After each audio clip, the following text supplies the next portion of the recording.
Capital Sonoro. Capital Político.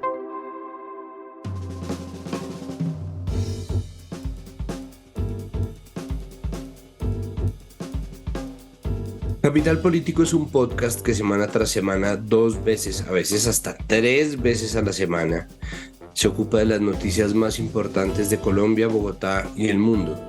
Yo soy Santiago Rivas y tenemos un episodio con 3 secciones y muchos temas porque vamos a empezar haciendo un repaso de las noticias y notículas que se desprenden de la muy aturdida realidad nacional. Y lo digo porque ha sido muy difícil ocuparse de cualquier tipo de noticia más allá de lo que está pasando en Gaza en este momento y que tiene además copado pues incluso nuestra capacidad de entender la realidad colombiana, y precisamente de eso vamos a hablar en nuestro segundo segmento. Vamos a hablar sobre el lío diplomático desatado entre Colombia e Israel por las declaraciones vía Twitter del presidente Gustavo Petro, las salidas que esto va teniendo y la manera en que se ha desenvuelto este proceso tan desafortunado. Y vamos a terminar hablando sobre la instalación y los acuerdos firmados con el Estado Mayor Central, disidencia de las FARC. Pasan finalmente a una fase de negociación y a la cual se le está reclamando una serie de responsabilidades de cara pues a la población civil, a la cual toca proteger, que si no hemos logrado aprender esa lección en esta semana larga, pues creo que nunca entonces la aprenderemos.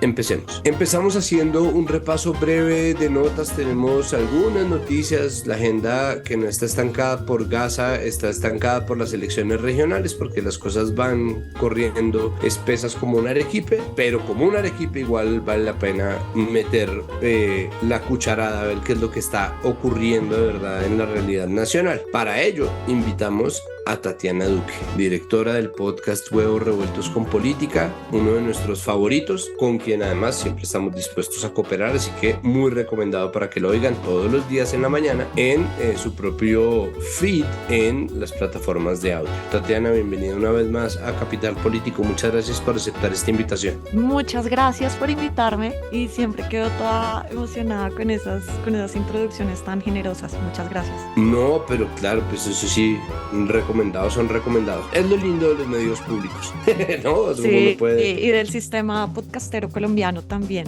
Como que además estamos súper abiertas a colaborar y a estar y a ser generosas con todas las colegas, entonces genial.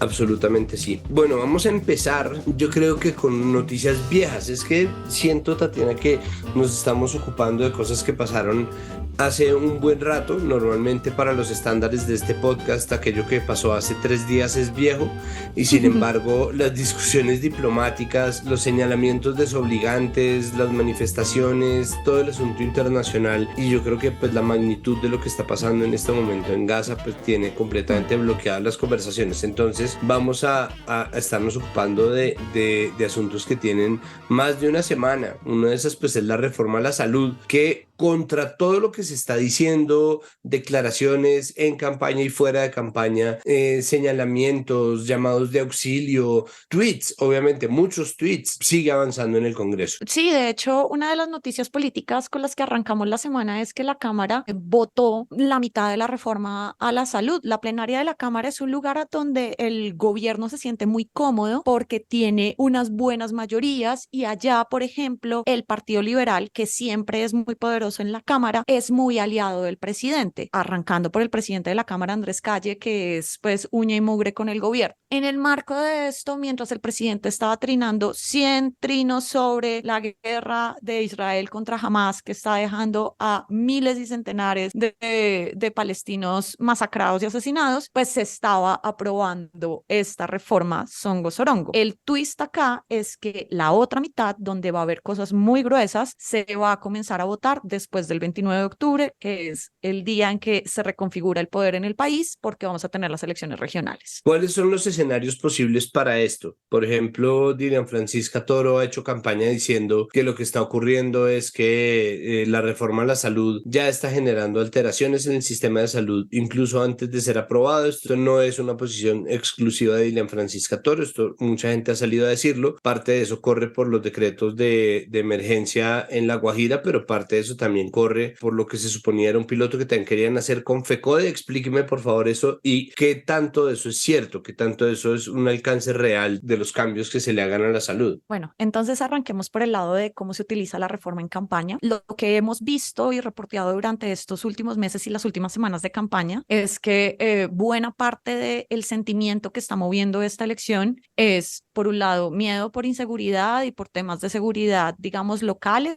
Caso Bucaramanga, caso en algunos casos Bogotá. Hay otros, por ejemplo, en el Valle del Cauca, donde también existe este tema. Y pues eso termina siendo muy fructífero para ciertos políticos que tienen una seria intención de llegar a las gobernaciones, pero también ondeando banderas de ser opositores o al menos como un fiscalizador del gobierno de turno. Caso Dilian Francisca Toro, que si nada extraordinario ocurre, ella será la próxima gobernadora del Valle de nuevo. Y pues la señora estuvo en las primeras discusiones de la reforma cuando la U era parte de la coalición del gobierno, ahora son independientes, y pues digamos ella se ha hecho un nombre como baronesa electoral y del sector salud en Valle. Pues digamos, utilizar digamos discursivamente que la reforma a la salud ya está poniendo como talanqueras al sistema de salud, tocaría entrar a hacerle detector a eso, pero de entrada, Santiago, tú sabes que hay EPS que funcionan con o sin reforma, que no funcionan con o sin reforma, entonces pues digamos, de entrada ahí como que es un poquito exagerado lo que ella dice. Siento que de todas maneras esto sí la va a poner en un papel muy diferente cuando llegue a ser gobernadora, porque buena parte de los recursos del sistema público de salud del Valle del Cauca tienen que pasar por el gobierno nacional. Entonces, digamos, tener malas relaciones con el gobierno, obviamente es un incentivo negativo, porque entonces alguien nos escucha y dice, no, pues entonces va a estar plegada al gobierno y le tiene que decir todo que sí. No debería ser así las cosas, pero sí No. estamos viendo en algunos casos muy puntuales que el gobierno nacional toma en consideración su posición o la posición política del mandatario de turno para hacer X o Y cosas en términos de políticas públicas, ejemplo Bogotá, ejemplo Barranquilla, en donde no necesariamente hay aliados del presidente. Sin embargo, vuelvo a retomar lo de las elecciones del 29 de octubre porque de hecho funcionarios del gobierno nos han dicho para diferentes notas y diferentes reportería que el gobierno sí se ve muy fuerte o tiene una idea de que se van a repotenciar, palabras de los funcionarios que nos han hablado, un 500%, porque saben que buena parte de los jefes políticos de los próximos gobernadores y alcaldes están en el Congreso. Y eso cambia unas lógicas de votaciones y de negociaciones. Yo siento que la reforma en medio de todo no está aprobada aún. No sabemos cuál va a ser el sistema que va a salir al final porque le han hecho muchos cambios, pero al mismo tiempo en la política menuda y en las negociaciones menudas es donde vamos a ver qué es lo que va a suceder. Y sí, digamos, en el segundo tema, que es, digamos, el piloto de la reforma a la salud que se estaba implementando en La Guajira, era uno de los 11 o 12 decretos, si no estoy mal, que la Corte determinó que no eran constitucionales. Igual les da un año de plazo y siento que esta puede ser una muy buena oportunidad para saber exactamente qué es lo que nos está proponiendo el gobierno, porque muchas cosas se ven ruidosas, hay demasiado ruido alrededor. Hay también una zozobra de ciertos sectores que tienen sus razones para sentir zozobra de cómo va a cambiar el sistema y cuánto tiempo nos va a demorar eso, porque siento que un debate que no hemos dado a profundidad en medios, en el Congreso y muy pocas veces en la academia, pues digamos con resonancia, es cuánto tiempo nos va a demorar cambiar nuevamente el sistema de salud si la reforma llega a pasar y no se cae en la Corte. Ahí hago simplemente una pausa para hacer una cuña y nosotros le hemos hecho un seguimiento a la reforma a la salud Sí. en varios episodios para que se puedan acercar a oírlo. Igual ha sufrido cambios, en este punto no es la misma reforma a la salud, pero los ejes macro nos parece que no han cambiado, ni siquiera los ejes macro en los cuales nos parece que existían unas carencias muy grandes. Entonces pues ahí dejamos en las notas del episodio el enlace a estos especiales que le hicimos a la reforma a la salud, especiales que hicimos además de la mano de expertos y expertas que nos han mostrado cuáles son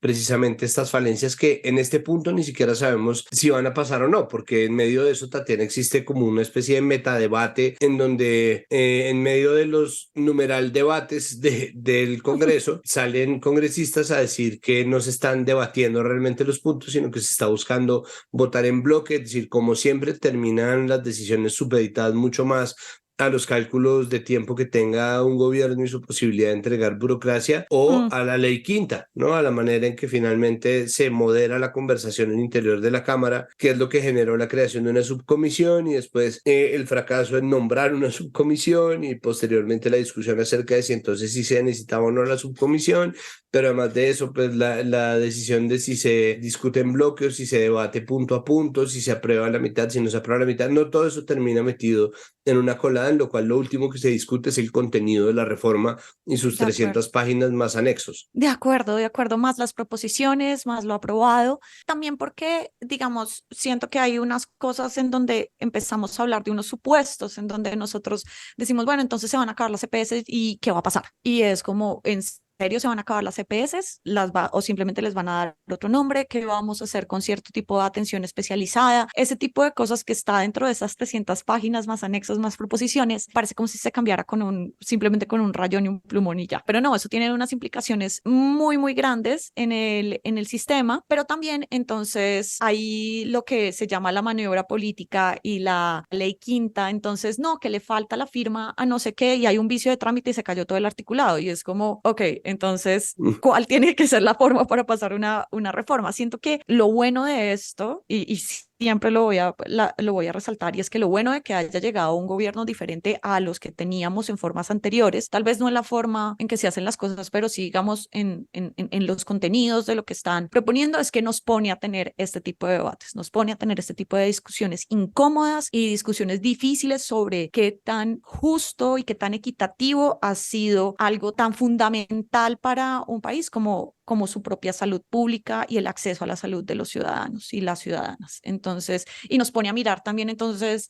otros lugares, cómo es el sistema de salud en Perú, cómo es el sistema de salud en Panamá, cómo es el sistema de salud en Estados Unidos. Y creo que eso, en medio de todo, sí es algo relevante y nos encamina a un debate sobre cuál debería ser el mejor sistema para todas. Ahí hubo una discusión también, me encanta, es que me siento de verdad hurgando en un Sanalejo, pero una discusión que tuvo que ver hace una semana con el aval fiscal a la reforma pensional, ¿no? Un informe que saca el Ministerio de Defensa diciendo si es viable realizar la reforma pensional. Es un informe, es un aval dado, es decir, es un informe favorable que tiene ciertas anotaciones, pero en algún punto hubo una disputa sobre si existía o no este aval por parte del Ministerio de Hacienda. Esto ¿es un avance? ¿No es un avance? ¿No se ha movido un centímetro en el Congreso? ¿Qué podemos esperar? La reforma pensional, mal que bien, ha sido la que menos desacuerdos ha creado, Sí. y aún así sigue sin avanzar. Claro, es que aquí en términos del avance,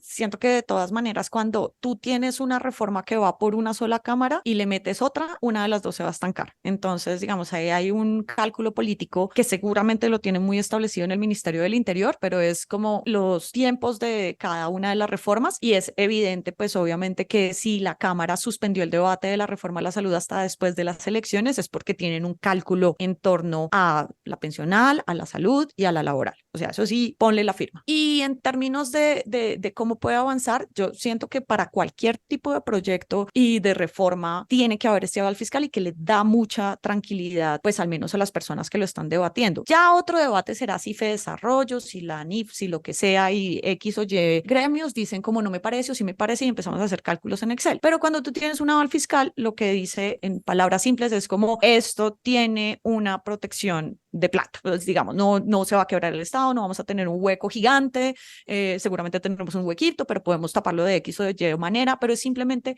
qué es lo que nosotros necesitamos para financiar esto. Y ahí, sobre todo en la pensional, tiene que ver mucho en cuanto va de la plata que va a ir a Colpensiones, el sistema público, y cuánta se va a quedar en la plata de los fondos privados, que es pues la nuez de esta reforma, que quieren cambiar dependiendo de los salarios mínimos que las personas se ganen, cuánto de esa plata se va a Colpensiones y cuánto de esa plata se queda en los fondos privados si las personas están cotizando en fondos privados, como sucede con buena parte de la gente que recibe algún salario. Otro tema es sobre todo la sostenibilidad a largo plazo con las personas que están en su edad de pensión y que no han podido cotizar las suficientes semanas o que no tienen la plata para retirarse y para tener una pensión medianamente digna. Ese es un debate en donde no solamente estamos hablando de cuánta plata tenemos, sino de, nuevamente, cuál va a ser la calidad del servicio que el Estado va a empezar a prestar. Nuevamente, discusiones incómodas y difíciles sobre nuestro futuro, que siento que en Colombia no lo hablamos suficiente y siempre estamos como en el ahora o en el pasado o con el espejo retrovisor, pero nunca hablamos sobre cuál es el tipo de futuro, sobre todo de esto que es muy incómodo, de qué vamos a hacer cuando estemos grandes y ya no podamos trabajar o ya salgamos del mercado laboral.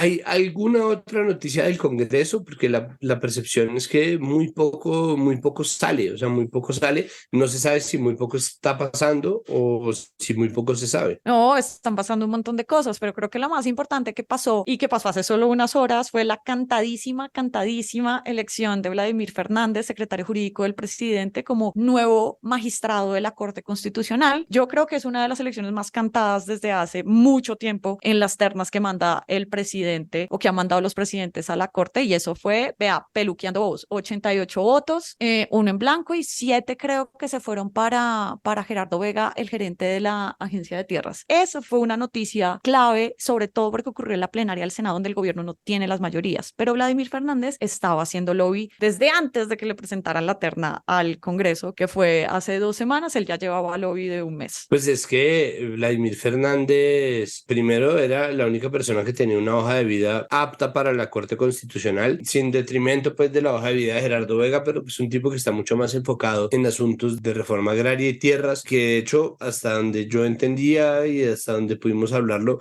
le emocionaban a él mucho más, ¿no? Esto sí que fue la terna de uno más terna de uno de todas las ternas de uno, lo cual pues es simplemente triste porque al menos en términos de la forma y más allá de lo que vaya a ser el desempeño de Fernández en una corte que está pues sumamente politizada desde hace muchísimo tiempo, nos muestra que los mecanismos de frenos y contrapesos pues funcionan, pero también hay un componente cosmético que es un poco frustrante.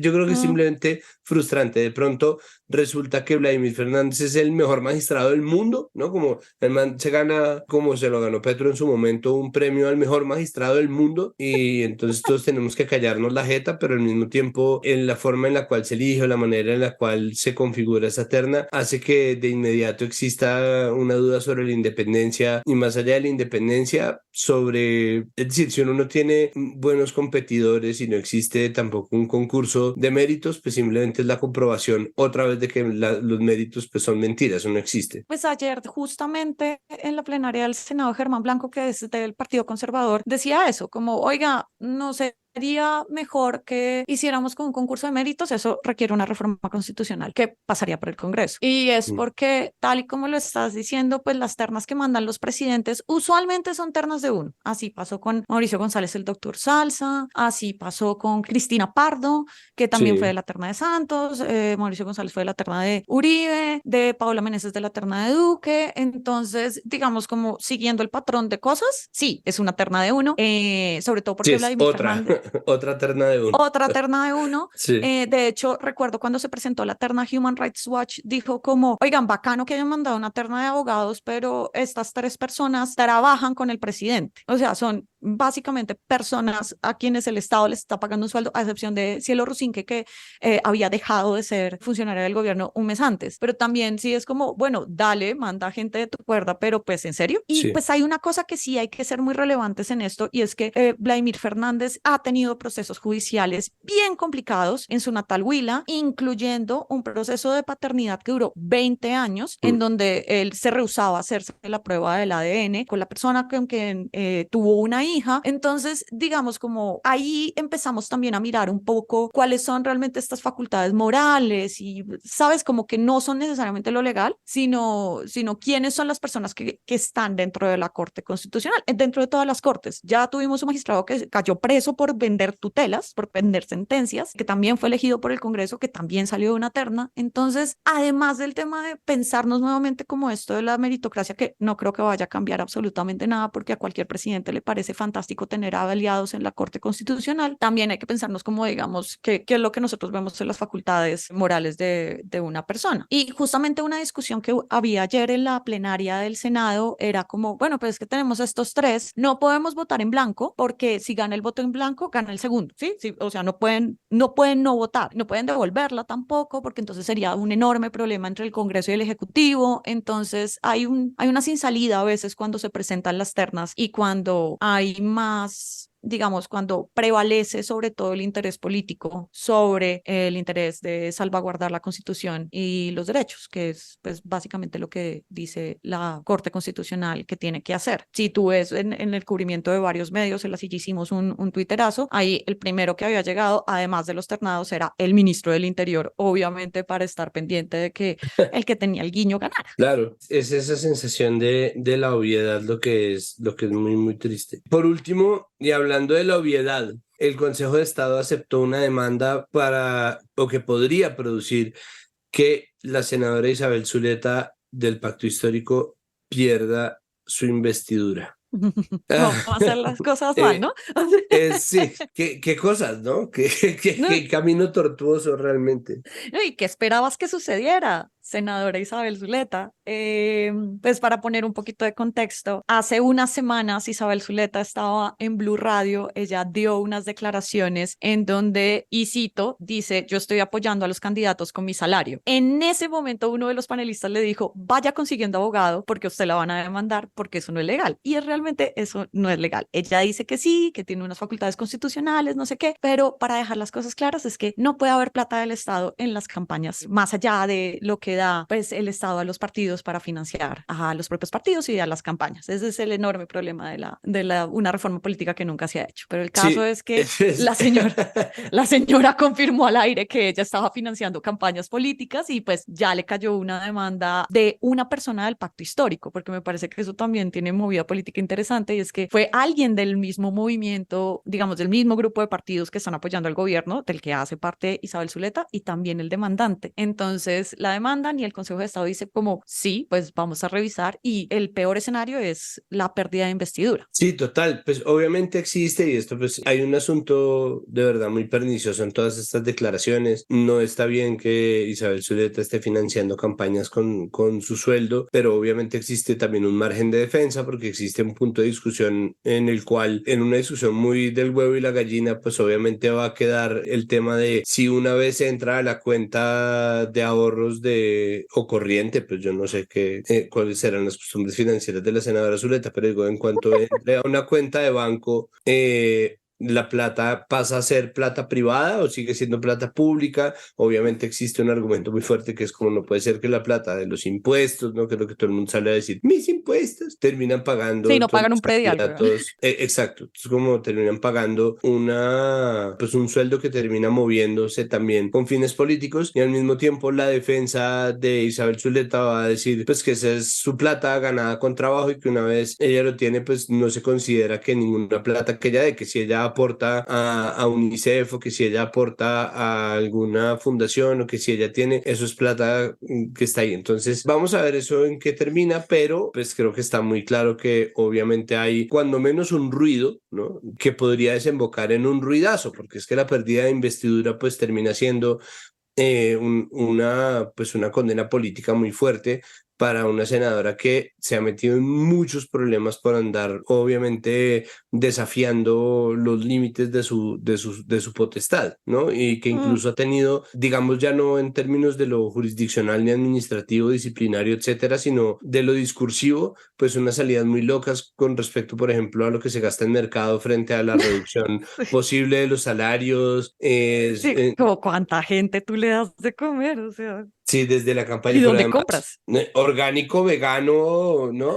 Cultivado con el solo Kundalini Tantra, porque ¿cómo carajos cuesta tanto un mercado? Pero bueno, es decir, más allá de eso, de verdad que termina obviamente siendo solamente un piso más en este historial muy complicado pues, que ha tenido Isabel Zuleta en el Congreso. Y que yo creo que esto tiene que nuevamente discusiones mayores sobre realmente cómo estamos financiando las campañas políticas. Un enorme problema de la financiación de las campañas es que el sistema que hay ahora permite la entrada de mucha plata dependiendo de los topes, pero a ver, o sea, los topes se vuelan financian Sí. y entra plata por debajo de la mesa. Ejemplo, la gerencia de la campaña del hoy presidente Gustavo Petro. Y sí, en algún momento tiene que haber una discusión sobre cómo estamos financiando. Todo el mundo lo ha hecho desde el acuerdo de paz que se hizo una misión electoral y desde mucho antes, desde la constitución, desde la constituyente, bla, bla, bla. Se ha dicho la mejor manera para evitar este tipo de situaciones o problemas como estos de la señora Zuleta es permitiendo la financiación completa y absolutamente estatal. Los partidos políticos y los miembros del Congreso nunca han querido aprobar una reforma así. Todas las reformas políticas se han caído cuando traen estos artículos y empiezan a llenarlos de arbolitos de Navidad. Entonces, digamos, más allá, digamos, de lo que suceda con Isabel Zuleta, que es un nuevo caso en la lista de muchos casos de cómo se financian las campañas, es realmente cuándo se va a cambiar o cuándo vamos a estar dispuestos como país a cambiar un sistema de financiación de campañas que ha traído muchos problemas a mucha gente y que impide un ejercicio político igualitario para las personas que no tienen el dinero para poder hacer una campaña. Si tú te vas a un lugar en una ciudad capital, puede estar costando el triple de lo que dice realmente el tope. Entonces, pues, a ver de dónde suceden,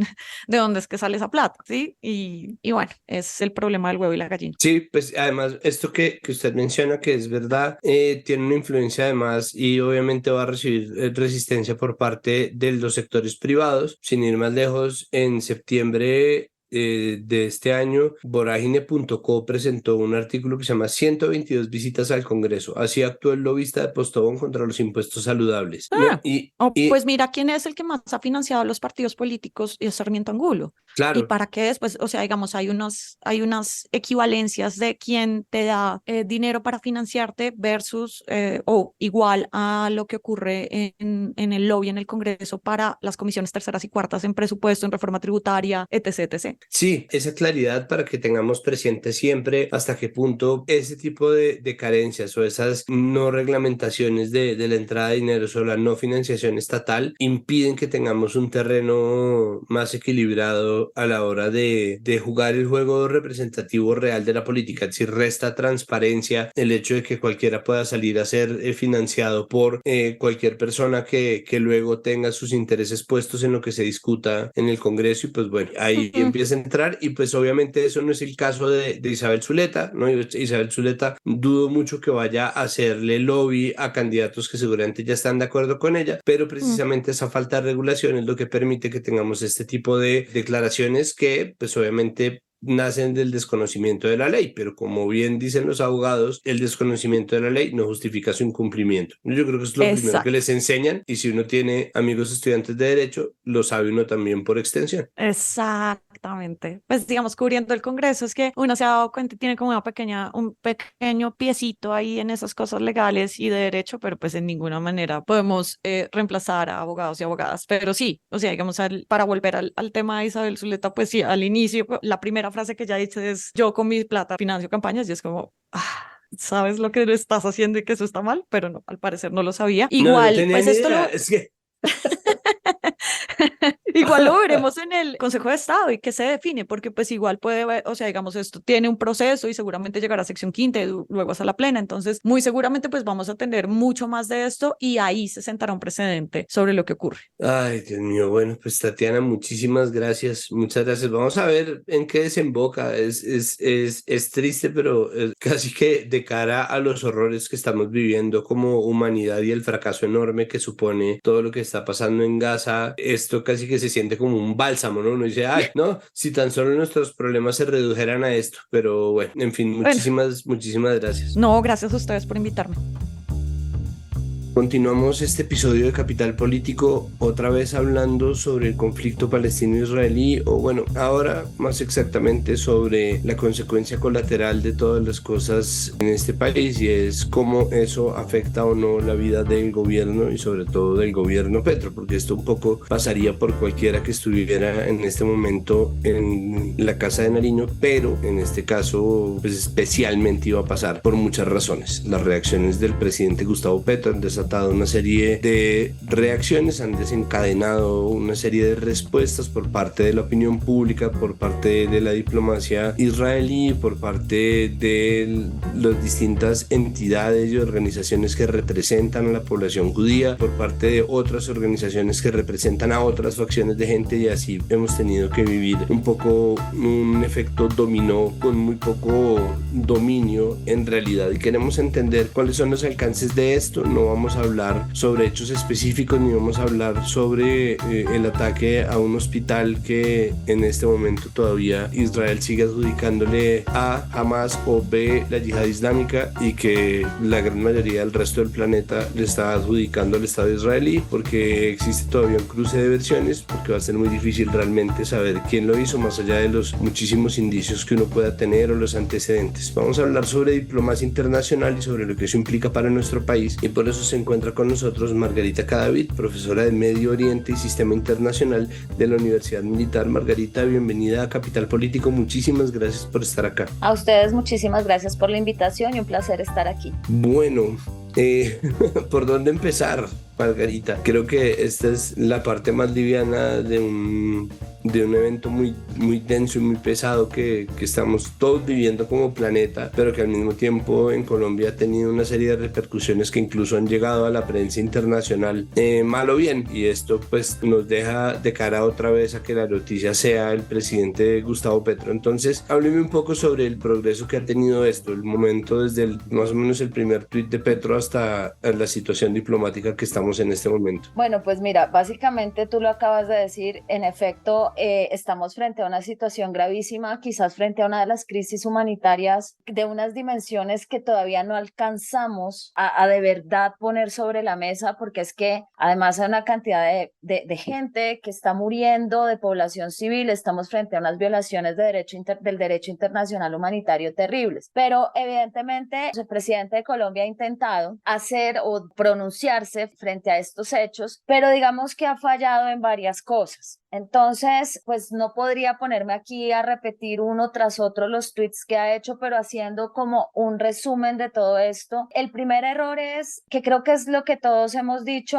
desde todas las voces, y aquí no importa si se es de derecha o de izquierda, el tema no es ese. Los canales diplomáticos, los canales institucionales son los medios a través de los cuales se deben hacer este tipo de pronunciamientos. Eso por un lado. Claro, hay gente que dice, mire, la situación es tan grave, lo que estamos viviendo es tan complicado, que de verdad hay que hacer un poco más disruptivo. Hay que tratar de hacer un llamado de atención fuerte. Lo que pasa es que se equivoca también en el lenguaje. Hay cosas que no se pueden utilizar y que no son comparables, y que además es una falta de respeto también. Traer a colación Auschwitz es una cosa que simplemente no se debe hacer. No se debe hacer. Inclusive yo soy de las que me opongo a que se hagan equiparaciones entre genocidios. Es decir, Ruanda, lo que pasó en la ex Yugoslavia, lo que pasó en el Holocausto. Esos son, digamos, comparaciones que no son aceptables.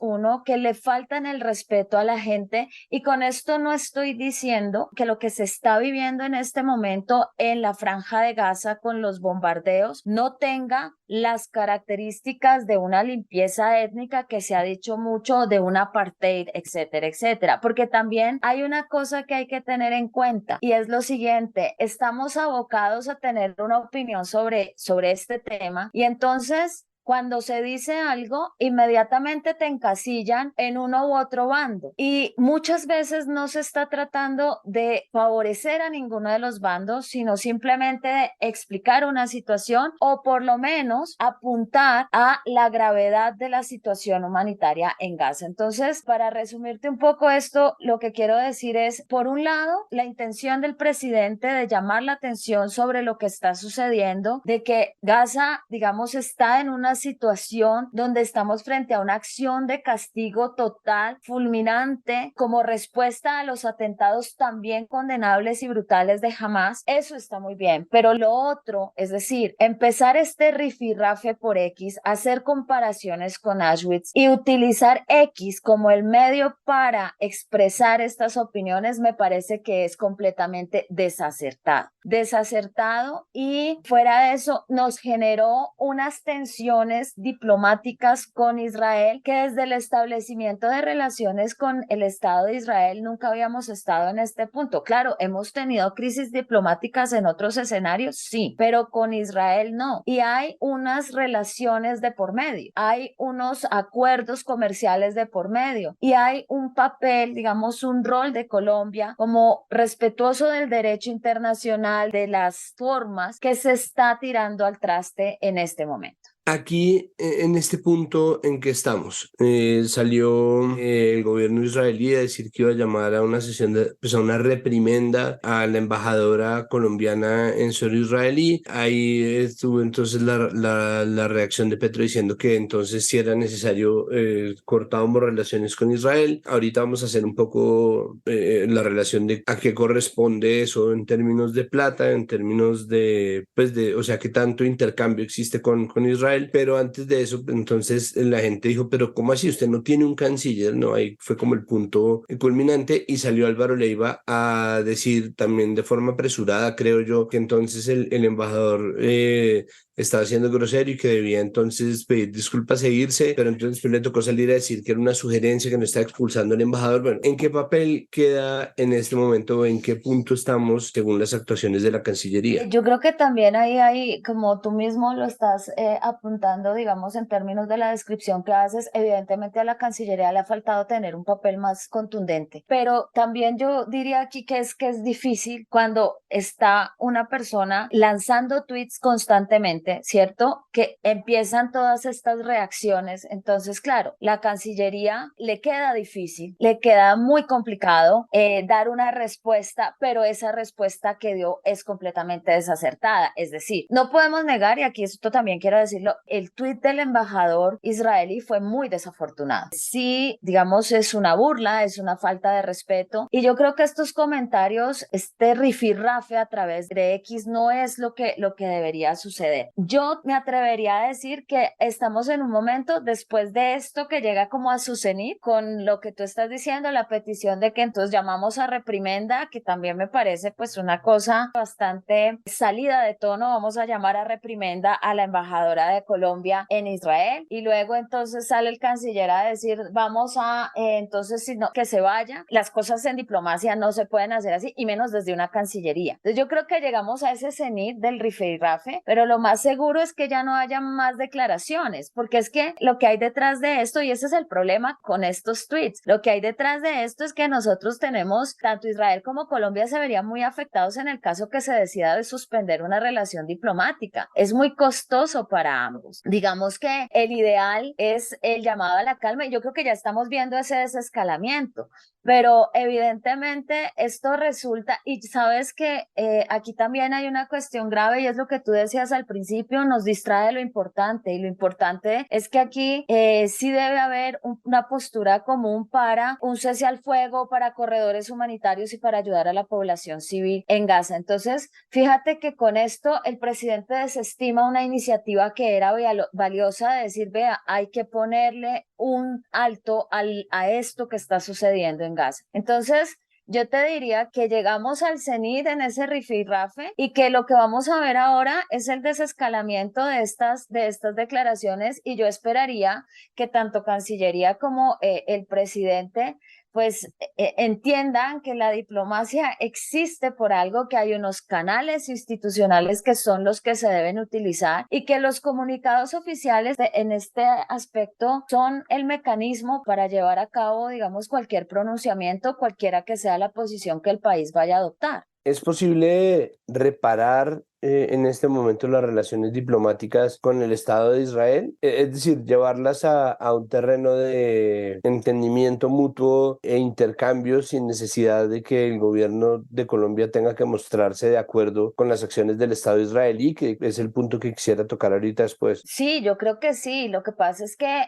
es decir, fíjate que en el caso colombiano, en la historia de la diplomacia colombiana, ha sido bien interesante en el tema del conflicto palestino-israelí, porque cuando, por ejemplo, cuando se emite la resolución 181, Colombia se abstiene y Colombia se abstiene de votar a favor de esa resolución, que es la resolución del plan de partición, y se abstiene de votar porque dice esto va a generar una inestabilidad en el Medio Oriente. Entonces, Colombia siempre ha tenido unas posturas frente a el conflicto palestino-israelí y no necesariamente esas posturas le han traído una retaliación, digámoslo así, en sus relaciones diplomáticas con Israel. ¿El problema aquí cuál fue? El problema fue el siguiente. El presidente condena a Hamas por las acciones llevadas a cabo el 7 de octubre, pero lo condena tarde. Entonces, lo que han hecho muchos países es o dan una voz, digamos, para un desescalamiento y llaman a la calma entre las partes. Eso cuando apenas estaba empezando esto, y en este punto, ¿qué es lo que está pasando? Y es lo que vamos a ver más adelante que va a seguir pasando. Muchos estados salen y dicen respaldamos al Estado de Israel y a su derecho a la legítima defensa. Claro, pero cuando empezamos a ver este castigo total y todo esto que estamos pasando, todos empiezan a decir, ojo, ese derecho a la legítima defensa tiene que tener unos límites, el respeto a la población civil, etcétera, etcétera. Lo que quiero decir con esto es que el error del presidente Petro está en no haber condenado a Hamas. Él, por supuesto, puede decir, y yo creo que sería, digamos, una traición al propio programa político y a las banderas del programa político, si el presidente no denuncia los actos atroces que se están cometiendo contra la población civil en respuesta a la acción a Hamas. Es una de las banderas, digamos, defender el derecho internacional humanitario de la población. Pero el problema, como te digo, es que no denunció los hechos con Hamas, sino tardíamente. Y segundo, pues que empieza este rifirrafe por X que no tiene ningún sentido. Entonces, Colombia puede tomar posturas sin lugar a dudas, porque como te digo, las relaciones comerciales en materia de cooperación y en materia de comercio entre Israel y Colombia son bastante fuertes, y no necesariamente hacer una crítica o condenar abiertamente lo que está haciendo Israel nos trae una ruptura de relaciones, ni mucho menos. El problema es el cómo han sucedido las cosas, uno, y el medio utilizado. Entonces es grave, pero yo diría que esto no va a escalar más. Yo creo que aquí ya vamos a empezar a ver el desescalamiento, como se dice. Obviamente que el presidente diga que la ocupación debe cesar, que las acciones militares contra la población civil son una violación al derecho internacional humanitario, es lo que hay que decir. Es decir, Colombia ha sido un respetuoso de la diplomacia del derecho internacional. Lo que pasa es que digamos, el presidente no condenó a Hamas y eso es lo que le está, entre comillas, digámoslo así, cobrando el gobierno de Israel. Hay un punto en el cual Petro, y esto ha pasado con muchos otros episodios, puede sostener que sí más o menos condenó tal o cual cosa, o sí dijo que tal o cual cosa estaba fuera de orden, y la gente le reclama no ser más exacto. Es decir, Petro muchas veces se escuda en la ambigüedad para decir, pero si yo lo dije desde un comienzo, no, aquí está. Y eso lo hemos visto repetirse, ¿no? Un poco salvar cara con ciertas ambigüedades que terminan desembocando en problemas discursivos un poco como este. Creo que la pregunta ahí es, él elige dar esta pelea por Twitter, que pues estamos creo que de acuerdo en general, que es un error, que además compromete directamente la política de Estado, que no debería estar centrada ni en las opiniones ni en las acciones de un individuo, así ese individuo sea el presidente, pero termina, y esto ya es una cosa mucho más de corte editorial, termina en esa pelea generando una afectación que es interesante. Ahora que el mismo Joe Biden ha salido a decir que la ocupación de Gaza es un error, que en términos de lo que corresponde a Estados Unidos es un avance gigantesco, ¿no?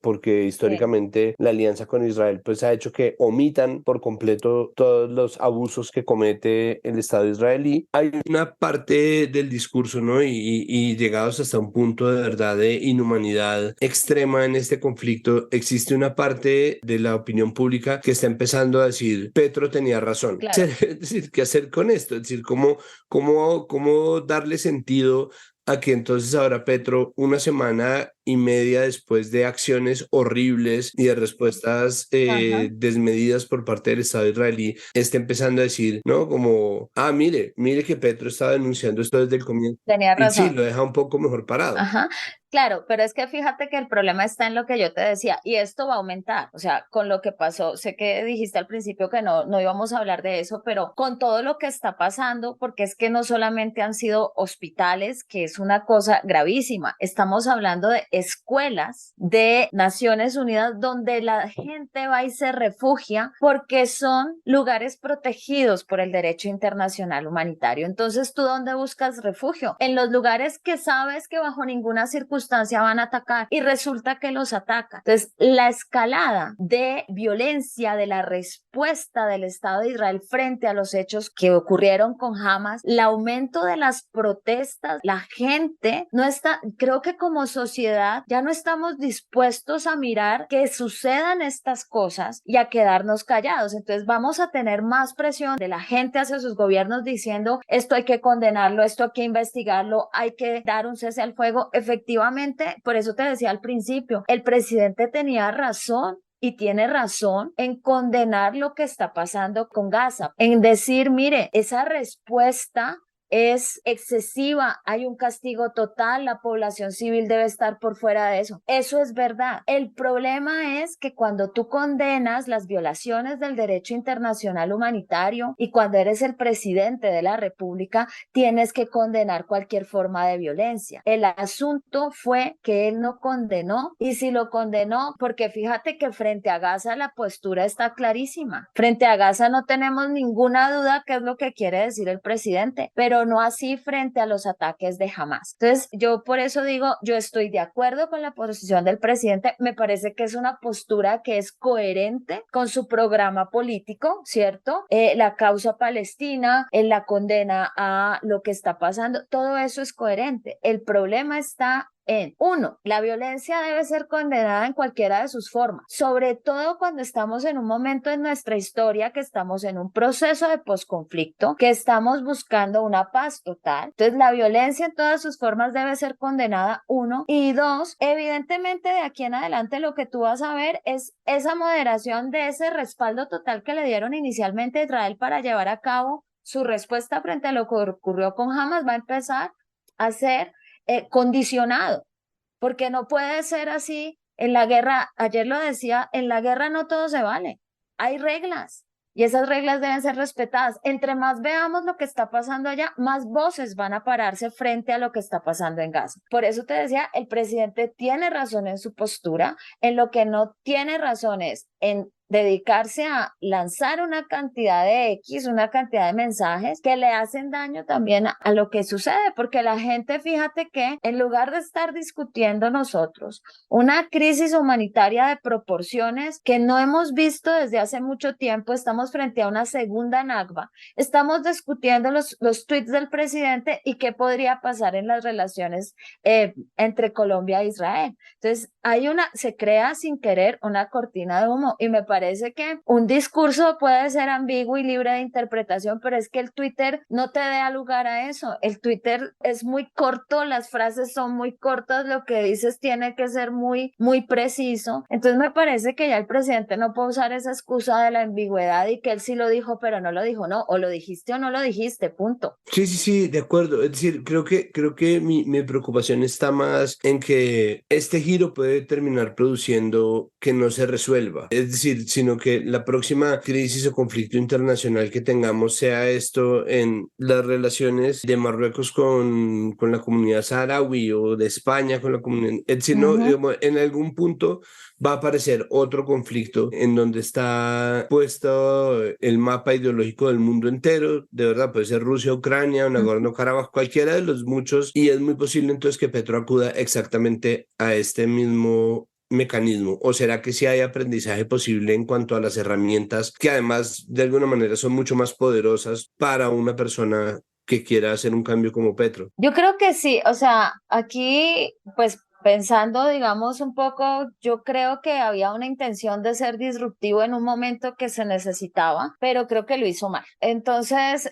yo creo que aquí sí debe quedar una lección aprendida y lo que te decía yo, fíjate que al final tú mismo lo estás diciendo, todos están condenando lo que el presidente ya dijo. El problema es que quedó muy ambiguo. Para mí no condenó a Hamas, o sea, para mí la condena de Hamas vino hace Sí, dos total. días, Sí, de un día. acuerdo, de acuerdo. Sí, y aquí sí tengo que decirlo, el derecho internacional humanitario lo tienen que respetar todas las partes en un conflicto. Esto no es selectivo. La población civil es población protegida. Hay que tener en cuenta el principio de distinción. E igual de valiosas son las vidas de esos niños que murieron en Israel que de esos niños que están muriendo hoy en unas condiciones terribles en Gaza. Él podía haber dicho, condenamos los ataques de Hamas y entendemos a los palestinos, sobre todo de Gaza, que llevan viviendo 16 años en una ocupación, en una, digamos, condiciones infrahumanas, que eso es la cárcel a cielo abierto más grande del mundo, todo lo que ya sabemos sobre Gaza. El problema es que es muy ambiguo en lo primero y muy certero en lo segundo. Entonces,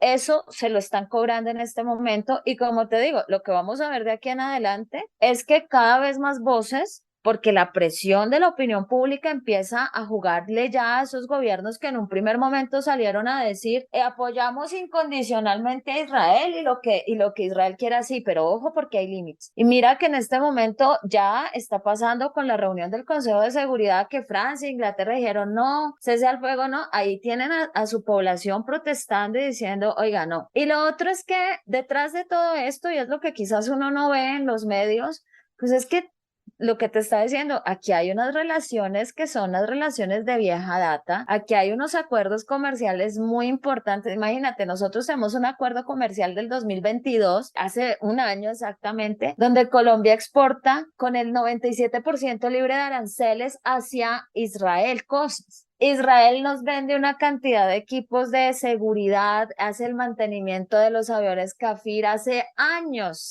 décadas, que Indumil tiene patentes del gobierno del material bélico israelí. Entonces son las relaciones que tendría un costo para ambos. Eso sí no lo vamos a ver por X, pero es muy seguramente ya esto se está conversando en los niveles que se debe conversar y lo que vamos a ver es una desescalada de estos X y lo que vamos a ver es que todo va a seguir como antes, diría yo, pero me puedo estar equivocando, espero que no, digamos por el bien de todo, inclusive por el bien mismo de lo que está sucediendo, porque me parece que la iniciativa de llamar a la solidaridad con el pueblo palestino es valiosa y eso es lo que no se puede perder. Sí, de acuerdo. Hay una parte de esto que se siente como una partida ganada por Petro de cara además al lenguaje que está utilizando el Estado israelí, porque el Estado israelí no solamente de cara a Colombia, sino de cara al Vaticano, de cara a la ONU, de cara a celebridades como Gigi Hadid, está utilizando un lenguaje que es atrabiliario y que también es visceral y está además que les tocó incluso borrar un trino transcribiendo unos discursos de Netanyahu que tienen unos niveles, no, es decir, lo que yo siento es que da una sensación de mucha zozobra en la medida en que, claro, nosotros estamos discutiendo la no condena al ataque de Hamas, pero esto es 7 de octubre, ¿no? Y en este momento que estamos Claro, grabando esto, 18 de estamos en octubre, otro momento, estamos, exacto, ya se siente como, ¿no? Ya en este punto, otro momento. de hecho ayer hubo una entrevista muy interesante con un humorista egipcio, programa de Piers Morgan, que le dice, ya sé lo que usted me va a decir, sí, condeno el ataque a Hamas, no como ya se volvió casi una, Ajá, ¿no? Una de acuerdo. caricatura de la misma exigencia, pero bueno, es decir, estas crisis terminan contando todos estos episodios. Fíjate cómo la violencia termina deslegitimando todo. Fíjate cómo el uso excesivo de violencia termina borrando absolutamente todo. Aquí, ¿sabes cuál es el problema? Honestamente, y te voy a decir es, todas esas personas que tú has mencionado pueden ser consideradas influencers, hablan a título personal. Cuando Petro habla por todo un país. Aquí tenemos una población judía y tenemos una migración palestina Sí. importantísima. Y esos también son colombianos. Y esas personas también deben sentirse representadas y respaldadas por el presidente. Por eso, evidentemente, hoy 18 de octubre ya nadie está hablando de si se condena o no a Hamas y fíjate que el presidente lo acaba de hacer, ¿no? Sí. Hoy todo el mundo está hablando del ataque desproporcionado, de la respuesta desproporcionada, de que nos está llevando, como te digo, todavía no sabemos las dimensiones de esta catástrofe humanitaria, todavía no se han recuperado cuerpos que hay debajo de todos estos escombros de los bombardeos. Estamos frente a una población que no tiene agua, que no tiene alimento y que no es culpable de lo que sucedió el 7 de octubre. Entonces, claro, todo el mundo empieza a llamar a esa solidaridad, a ese llamado que hizo el presidente en un principio, pero es que no podemos decir que es que el presidente es un visionario, ¿no? Entonces, lo que el presidente tenía que haber hecho era, primero, él no es un influencer, él es el presidente de la República. Él tiene que tener en cuenta que hay una población a la que él está representando, tanto la que eligió como como los que no lo eligieron, porque esto es una democracia. Y evidentemente tiene que exaltar esos valores democráticos y condenar este tipo de acciones. Y cuando digo este tipo de acciones son las dos, la respuesta del Estado de Israel hoy y lo que pasó con Hamas. Y eso no significa ser tibio ni mucho menos, ese es el deber ser. Te decía desde el principio, en lo que insisto mucho, la violencia debe ser condenada en todas sus formas. Uno no puede estar de acuerdo con ninguna forma de violencia. Las vías de hecho, sobre todo en un país que está reconstruyendo su tejido social, y ahí es donde me parece que el presidente falla. El liderazgo del presidente en este momento debe estar encaminado a que seamos una sociedad capaz de reconstruir ese tejido social para que podamos vivir en paz, y tiene que, para ello, tener un discurso más conciliador entre las partes, y esas partes pueden ser la población judía que vive en Colombia y la población palestina que vive en Colombia, o pueden ser los que están a favor y en contra de la paz en Colombia, ¿ves? Entonces yo creo que el presidente tiene que moderar su discurso, tiene que utilizar sus canales oficiales, y evidentemente el llamado que él hace, por eso te decía, el llamado que él hace a la solidaridad con la causa palestina es que la solución a esto es una paz que les convenga a todos, con una salida negociada. Eso es lo que hay que hacer y ese es el llamado ahora. Pero ponerse a pelear por Twitter, comparar a los israelíes con los nazis, con Auschwitz, todas estas cosas, esto no se debe hacer. Primero porque no es correcto, porque es una falta de respeto con la gente que estuvo en los campos de concentración. En fin, el presidente tiene que hablar como un estadista, no como un tuitero. Ahora tratemos de hablar un poco sobre, ahora sí, el asunto del hospital, porque esto también Sí. un poco presenta un punto culminante dentro de la historia de este episodio del conflicto palestino-israelí. Este ataque tiene como contexto un día en el cual el Estado israelí se vio de cara a una respuesta mucho más negativa de lo que está acostumbrado, un discurso de Netanyahu del que tuvieron que quitar un trino. Todo el discurso es absolutamente atroz y ahí pues creo que Sí. no hay objetividad que valga, pero existió una frase específicamente en donde se refirió a que esto era una confrontación entre los hijos de la luz y los hijos de la oscuridad, Horrible. sí, entre la civilización y la ley de la selva, y en ese contexto un poco ocurre este ataque. Al comienzo, fuentes oficiales del Estado israelí se adjudican el ataque al hospital, muy rápidamente reculan y empiezan a echarle la culpa Uh-huh. a un rocket lanzado y desviado, no lanzado por Hamas y desviado, que termina impactando el hospital. Muestran un video, el video es de 2022, es decir, empieza un poco una echada para atrás después de días en que los hemos Uh-huh. visto bombardear infraestructura civil sin ningún problema, avisar que van a bombardear hospitales sin que les pasen, o sea, sin que se les arrugue nada, en que han salido a decir que por favor evacúen y bombardean la ruta de evacuación. ¿Qué pasó? Es decir, ¿qué pasa con este episodio del hospital? De alguna manera le estoy preguntando una obviedad, perdóneme, porque pues, ¿qué pasó con el bombardeo del hospital? Pero digo, teniendo en cuenta todos los antecedentes y el cinismo, ¿no?, de Netanyahu transmitiendo por su cuenta de Twitter los crímenes de guerra que estaba cometiendo el Estado israelí. ¿Qué pasó ahora? Es decir, ¿por qué ahora están echando para atrás? ¿Por qué están tratando de echarle la culpa a Hamas? ¿Existe alguna forma de probar que no lo sea? Porque aquí quedamos en un escenario un poco de su palabra contra la otra, ¿no? Claro, y además, bueno, aquí tiene que haber una investigación exhaustiva y una investigación exhaustiva que no puede ser llevada por una de las partes en el conflicto, ¿no? Eso es evidente. Yo aquí hasta ahora, mira, hasta ahora no está claro quién es el responsable del ataque al hospital. Todos esos videos que se han mostrado culpando a Hamas y a la yihad islámica no han podido ser verificados de manera independiente, ¿sí? ese es uno de los temas, pero lo cierto aquí es que no solamente, digamos que el hospital es la imagen de la degradación máxima de lo que está pasando. Porque digo esto? Porque es que se han bombardeado escuelas. Cuando nosotros hablamos en el derecho internacional humanitario, hablamos del principio de distinción. Y el principio de distinción está entre combatientes y no combatientes. Y cuando digo combatientes y no combatientes, porque es que la gente piensa que si yo estoy empuñando un arma, ya soy combatiente. No, si yo estoy empuñando un arma y estoy herido, yo ya soy sujeto de protección del VIH. Cuando quedo fuera de combate, yo ya soy sujeto protegido. Entonces, pero ese principio de distinción también está en los objetivos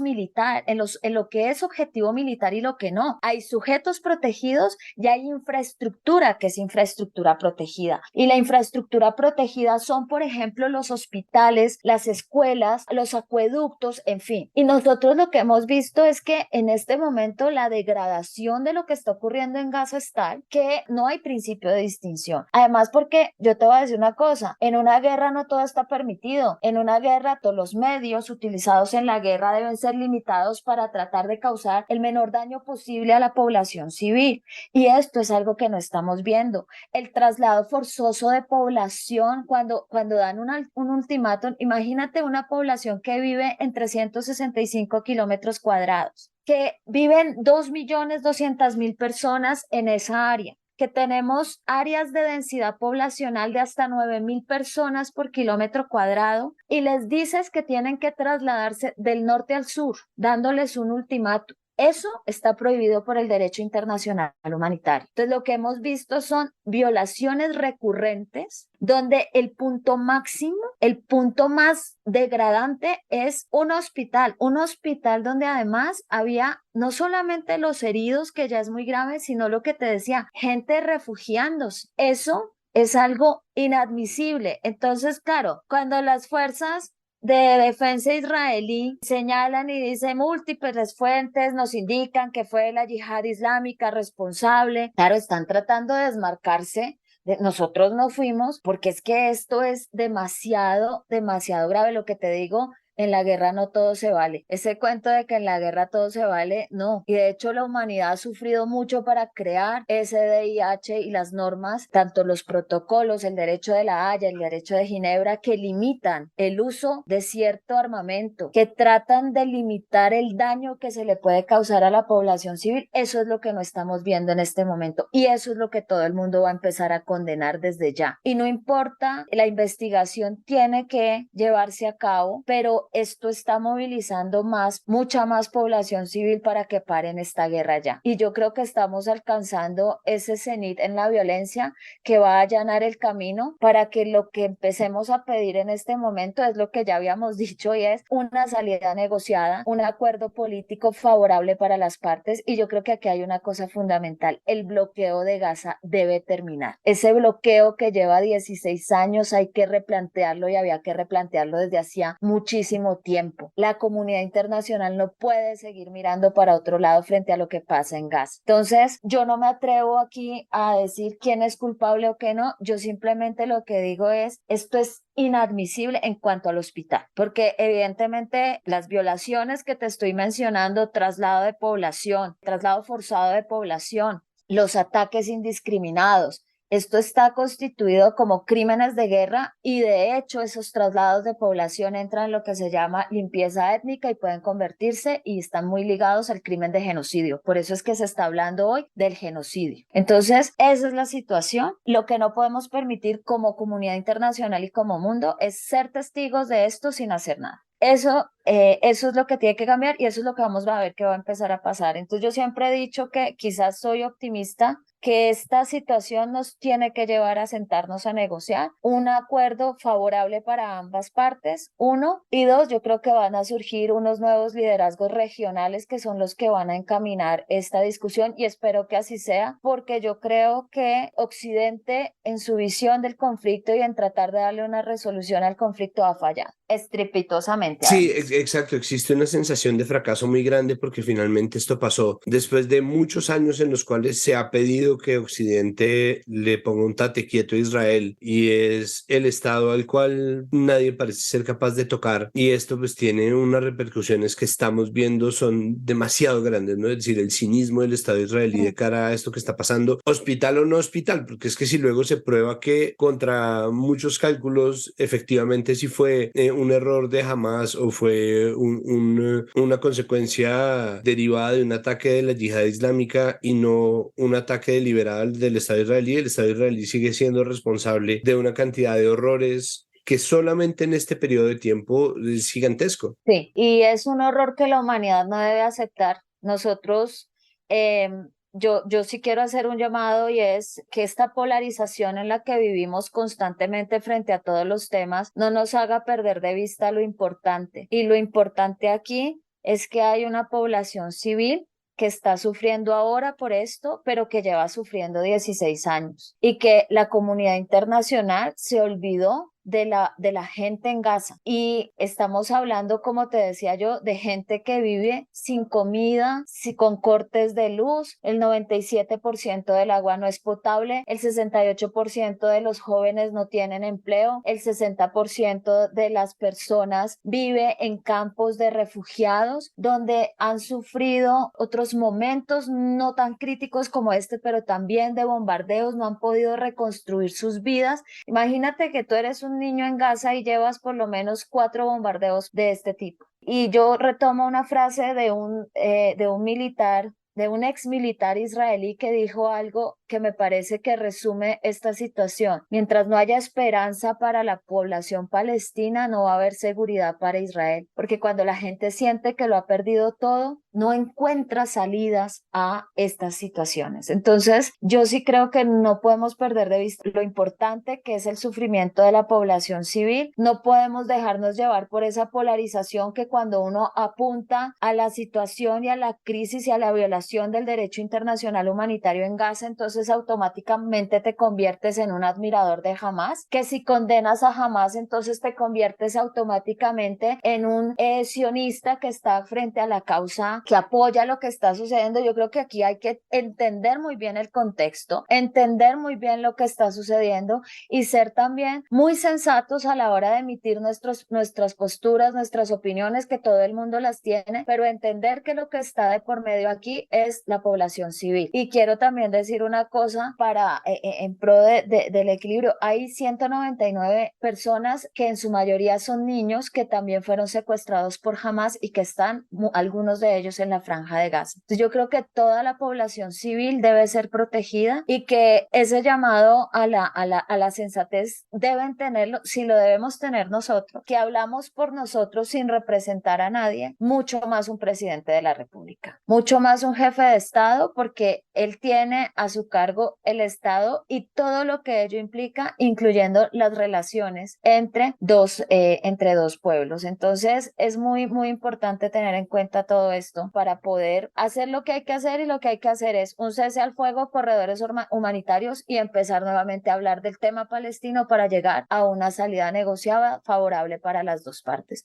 Y estos temas, esto que pasó, no puede quedar impune. Es decir, estas violaciones del derecho internacional humanitario deben ser investigadas, y deben ser investigadas no por una de las partes, sino por una comisión que se encargue de verificar qué fue lo que pasó con este hospital. Pues bueno, profesora Margarita Cadavid, muchísimas gracias, pues nada, por su generosidad con el tiempo, muchas gracias por la claridad y por aceptar nuestra invitación. Vamos a ver cómo sigue avanzando esto y pues bueno, espero que podamos reunirnos otra vez a hablar de una faceta un poco más grata, si la hay, de este conflicto.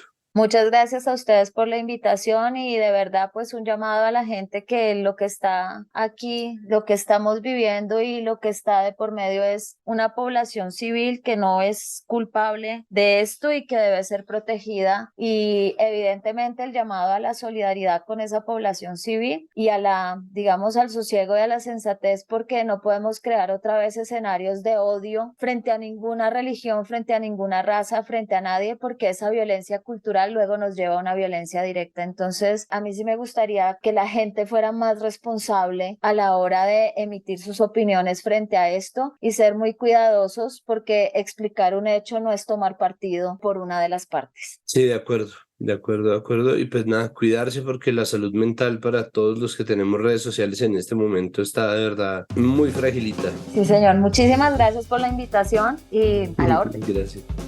Continuamos este episodio de Capital Político hablando sobre un tema pues, de interés nacional y de paz, que obviamente nos interesan, nos siguen interesando los temas que tienen que ver con la agenda nacional de paz y la paz total que propone y que sigue peleándose pedacito a pedacito el gobierno de Gustavo Petro. Esta vez vamos a hablar sobre los acuerdos que finalmente, después de tener al movimiento social campesino en Tibú bastante furioso con el gobierno, después de una serie de traspiés de no haber podido decretar el cese al fuego y no haber podido instalar la mesa, pero sí haber dejado unas promesas, bueno, parece que finalmente se ve la luz en algunas partes de este proceso con el Estado Mayor Central de las FARC, una disidencia que ha sido bastante mentada porque para empezar se dijo que su líder Iván Mordisco había sido muerto en combate, que había sido dado de baja para utilizar el lugar común militarista, pero resulta que no, y es precisamente esa disidencia con la que se va a empezar esta negociación. Para eso les tenemos esta entrevista de Juan Pablo Conto. Juan Pablo, adelante. Sí, Santiago, entonces nos encontramos con Kyle Johnson de Conflict Responses, que ya nos han acompañado a varios episodios haciéndole seguimiento a lo que ha sucedido entre los acuerdos entre las disidencias de las FARC y el gobierno. Kyle, bienvenido nuevamente a este podcast, ¿cómo está? Bien, muchas gracias, como siempre, por la invitación. Kyle, ¿qué se firmó entre el Estado Mayor Central de las disidencias de las FARC y el gobierno? Pues en Tibú, este fin de semana pasado, con la instalación oficial en el segundo intento de la mesa, se firmó una serie de documentos relacionados con el proceso y principalmente con el cese bilateral entre el Estado Mayor Central de las FARC-EP, como se hacen llamar esta disidencia, y el gobierno. Entonces hay unos protocolos en términos de los compromisos a que llegaron para el cese bilateral entre ese grupo disidente del gobierno. Esos protocolos también incluyen unos compromisos, digamos, de índole humanitario frente a la población civil y el VIH, y el funcionamiento del mecanismo de lo que ellos llaman el mecanismo de veeduría, monitoreo y verificación de ese cese. Al mismo tiempo, también llegaron a un acuerdo sobre lo que llaman como la transformación de las economías consideradas hoy ilícitas, es decir, algunas economías ilegales, que realmente es un plan participativo de lo que se supone que sería la sustitución de la coca en el cañón del Micay, entre Argelia y Tambo en el Cauca, y algunas lo que ellos llaman lineamientos base para la agenda del diálogo y el proceso de negociación, que ponen algunas consideraciones muy generales sobre cómo va a funcionar la mesa, cómo va a ser el proceso y de qué temas van a hablar. Entonces, principalmente esos son los documentos, por lo menos, que se conocen hoy en día sobre los distintos acuerdos a que llegaron en la mesa este fin de semana pasado. Sí, ahí, como señalaba Kyle, entonces hay acuerdos para el respeto a la población civil, hay un acuerdo sobre la agenda, hay acuerdos para la transformación del cañón del Micay, sobre los acompañantes internacionales, protocolos del cese a fuego. ¿Qué le llama a usted la atención o qué le gustaría destacar de estos acuerdos que se llegaron acá? Hay varias cosas, yo creo que son interesantes y algunas que dejan unas preguntas muy importantes para contestar. Yo creo que primero, dentro del cese bilateral está el compromiso de respeto pleno y total del VIH y del derecho internacional humanitario, que son las reglas que protegen a la población civil o los no participantes en los conflictos armados. Yo creo que eso es interesante porque nosotros pensamos que el respeto pleno por el VIH era lo ideal, pero quizás no factible en este momento. Pero pues ya las partes acordaron el respeto pleno, que es lo mejor posible. Dos, es un cese bilateral por ahora muy corto, en términos de 3 meses. Eso quiere decir que es poco probable que la verificación plena y total esté funcionando durante esos 3 meses. Eso requiere una infraestructura organizacional y de recurso humano importante que es difícil realmente realmente que en el aspecto internacional, donde está la misión de la ONU y la MAPOEA, es difícil que tengan toda la gente necesaria dentro de esos 3 meses. Sin embargo, yo creo que la expectativa que sea un cese prorrogable o que se extienda el cese después de los 3 meses es bastante alta, pero pues quedará por verse de todas formas. Yo creo que otro tema que llama la atención es en el acuerdo sobre los lineamientos bases. Hay unos temas que mencionan que podría ser parte de temas marco que se llaman un proceso amplio de discusión y hay un montón de temas. Tierras, ambiente, seguridad, educación, despojo, territorio, desarrollo sostenible, poder local, modelos de gobernanza, víctimas, economías ilegales, etcétera, que podrían ser discutidos. Yo creo que esa agenda hay que acotarla bien o definirla bien porque simplemente tantos temas tan amplios es un poco difícil de manejar pensando en los tiempos posibles. Y finalmente yo creo que hay muchas cosas aquí, pero yo creo que se destaca lo que se sabía. Hay una posibilidad o un aspecto de la negociación serán los acuerdos parciales, es decir, que llegarán a ciertos acuerdos que se irán implementando apenas se lleguen a esos acuerdos, pero aquí también hay un como modelo mixto de acuerdos de ese estilo a que llegarán y implementarán de una y otros que no, que serán de más en mediano y largo plazo. Entonces, ¿cómo va a ser ese balance? Es fundamental para entender qué tan factible o no y cómo va a funcionar esta mesa y todo eso. Creo que eso es clave. ¿Y cómo lo ve, digamos, a la luz si se hace un contraste con otros acuerdos y otras negociaciones que se están llevando a cabo en el marco de la paz total?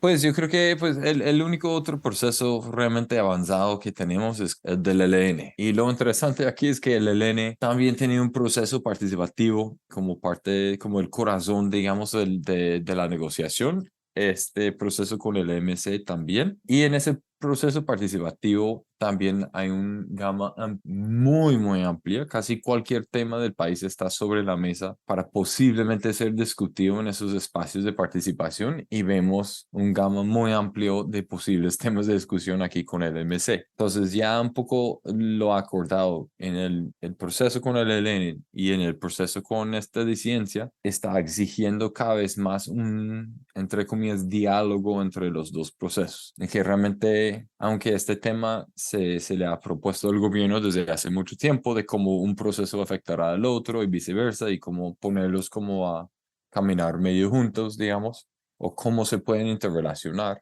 Ya lo acordado lo está exigiendo cada vez más en términos de planeación en ese sentido. Entonces, tenemos procesos con algunos aspectos en común, pero aspectos muy importantes que están exigiendo, entre comillas, digamos, exigiendo un relacionamiento más claro y estratégico para que puedan avanzar.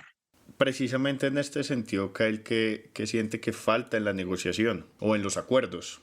Con el Estado Mayor Central. Exactamente. Yo creo que lo que falta por ahora para mí es una agenda más detalladamente definida. Este listado de temas súper amplio no creo que sea manejable en términos de llegar a algunos acuerdos.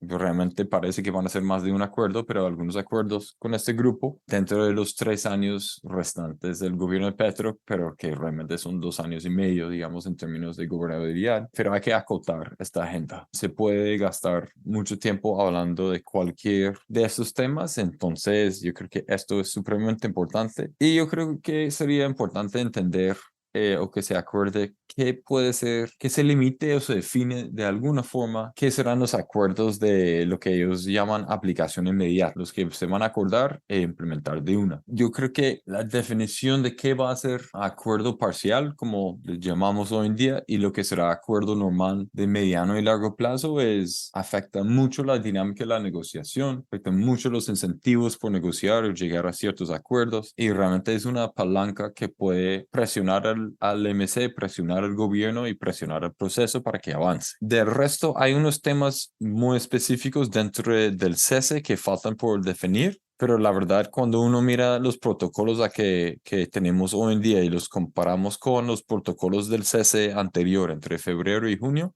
están mucho más robustos. Lo que yo creo que habrá que ver es cómo se va a hacer la verificación del cese, la resolución de disputas que aparezcan a raíz de posibles violaciones del cese y todo eso sin un componente internacional del todo funcional. Los protocolos son claros que depende de si el Consejo de Seguridad de Naciones Unidas le dan el aval a la misión de la ONU para verificar este cese, pero siendo así, 3 meses es muy poquito, entonces digamos ese aval no está del todo claro y aún así para poner ese componente internacional a funcionar plenamente en tan poquito tiempo es un reto importante. Entonces, ¿qué van a hacer en el mientras tanto? ¿O cómo van a hacer en el mientras tanto? Supongo que las instancias nacionales tendrán alguna representación tanto de la ONU como de la MAPOEA, pero sin las instancias locales o regionales que puedan investigar posibles violaciones, el trabajo es limitado. Entonces, ¿cómo van a hacer en estos primeras semanas, primer mes o incluso esos 3 meses sin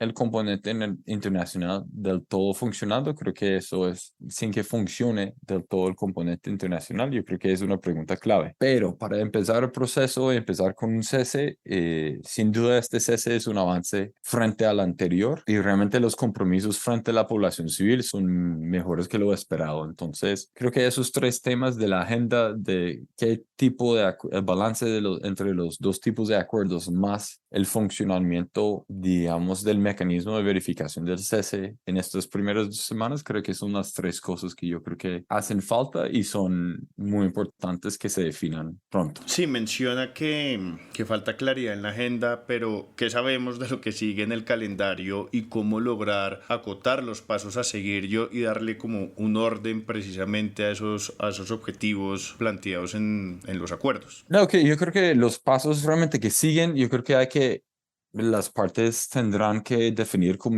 mayor detalle cómo va a funcionar la mesa, como un poco más de diseño del proceso, incluso de mecanismos participativos, un poco de esos detalles que acabo de decir. Yo creo que esos son los siguientes pasos. Tengo entendido que las partes no estarán en Tibú todo el tiempo para este tipo de discusiones y habrá lugares, ya hay propuestas de dónde se llevará a cabo esta mesa, porque en teoría es una mesa itinerante que se mueve en distintas partes del país. Tendrán que definir, si no lo tienen definido, pero supongo que ya realmente lo tienen definido, quién hace parte del mecanismo de verificación del cese y en qué nivel, es decir, si es nacional, regional o local. Y pues avanzar con los requerimientos judiciales para que jueguen ese papel. Pero sí, yo creo que esos son los siguientes pasos más importantes y vamos a ver, seguramente habrán un anuncio, aunque no me parece la mejor idea del mundo, pero seguramente anunciarán dónde estarán negociando y qué cosas próximamente. Pues Kyle, muchísimas gracias por acompañarnos nuevamente en Capital Político. Le estaremos haciendo seguimiento a lo que suceda con estos acuerdos y pues por esto espero que volvamos a conversar. No, con mucho gusto y muchas gracias por la invitación y cualquier discusión que haya sobre el tema, con mucho gusto. Y hasta aquí este episodio de Capital Político. Recuerden que todo lo que hacemos en Capital Sonoro, que tiene no solamente este podcast, sino muchos otros, pueden ustedes encontrar el resto de contenidos si buscan Capital Sonoro en todas las plataformas en las cuales ustedes escuchen podcast. Recuerden que todo lo que se hace aquí en Capital Sonoro se hace gracias al trabajo arduo de nuestra productora María Alejandra Cuestas, de nuestro periodista investigador Juan Pablo Conto y de nuestro editor Cian León Bernardo González. Recuerden también que tenemos un podcast noticioso que sale todos los días en la tarde. Ahora un podcast es uno de los muchos formatos en los cuales se difracta, se divide y se expande el sistema noticioso del sistema de comunicación pública Capital, que se llama Ahora, y ustedes pueden encontrar todos los contenidos, incluyendo por supuesto nuestro podcast, a donde sea que miren y en donde sea que se encuentren. Pueden suscribirse también al boletín de noticias diario que va a llegar a su correo electrónico. De la misma manera, recuerden que esto es comunicación pública, es decir, nosotros no necesitamos ningún tipo de suscripción o no necesitamos financiamiento de nadie. Muchas gracias por pensarlo.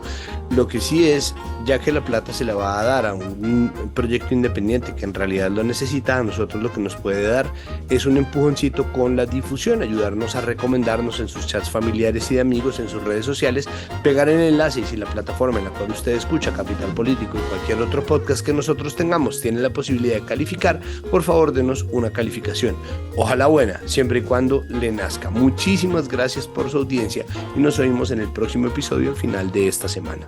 Hasta luego. Capital Sonoro.